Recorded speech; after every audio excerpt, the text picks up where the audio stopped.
Welcome to BRS news. Shabbir Basha ASF జిల్లా కార్యదర్శి ఈరోజు ఆదోని పట్టణం నందు ఎమ్మెగనూర్ సర్కిల్ నందు ఏఎస్ఎఫ్ ఆధ్వర్యంలో ఆదోన్లో ఉన్నటువంటి ప్రభుత్వ డిగ్రీ కళాశాలను ఉన్నటువంటి బిల్డింగ్లోనే యథావిధిగా కొనసాగించాలని చెప్పి నిరసన కార్యక్రమం చేయడం జరుగుతూ ఉంది. ఈ నిరసన కార్యక్రమం యొక్క ముఖ్య ఉద్దేశం ఏంటంటే గత ప్రభుత్వంలో ఏర్పడినటువంటి ప్రభుత్వ డిగ్రీ కళాశాలను వైఎంకే స్కూల్లో ఇక్కడ ఉన్నటువంటి ప్రభుత్వ అధికారులు, విద్యాశాఖ అధికారులు అక్కడ ఉన్నటువంటి అకాడమిక్ ఇయర్ నుండి క్లాసులు ప్రారంభించడం జరిగింది.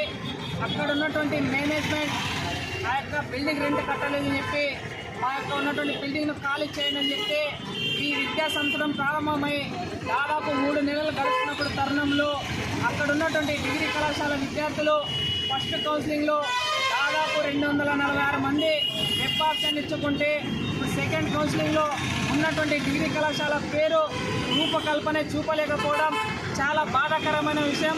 కాబట్టి ఇప్పటికైనా ఇక్కడ ఉన్నటువంటి ఎమ్మెల్యే గారు, విద్యాశాఖ అధికారులు గారు, ప్రజాప్రతినిధులు, ప్రభుత్వ అధికారులు తక్షణమే స్పందించి పేద, బడుగు, బలహీన వర్గాలకు ఆశాజ్యోతిగా ఉన్నటువంటి ప్రభుత్వ డిగ్రీ కళాశాలను ఉన్నటువంటి బిల్డింగ్లోనే కొనసాగించాలి.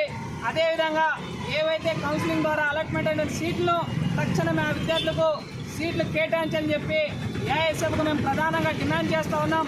ఇక్కడ ఉన్నటువంటి ఎమ్మెల్యే గారు ఏ సమస్య వచ్చినా మా దృష్టికి తీసుకురండి, మేము స్పందిస్తామని చెప్పి స్పష్టంగా ప్రజల ముందు హామీ ఇవ్వడం జరుగుతూ ఉంది.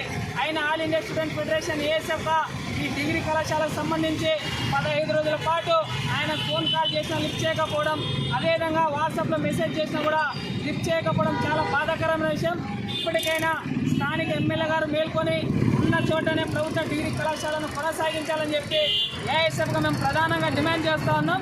లేని పక్షంలో కూడా ఏఎస్ఎఫ్ ఆధ్వర్యంలో ఈ ఉన్నటువంటి ప్రాంతంలో అన్ని విద్యార్థులను కలుపుకొని రాబోయేటువంటి రోజుల్లో ఉద్యమానికి ఉద్రిక్తం చేస్తామని చెప్పి ఈ సందర్భంగా హెచ్చరిస్తూ ఉన్నాం.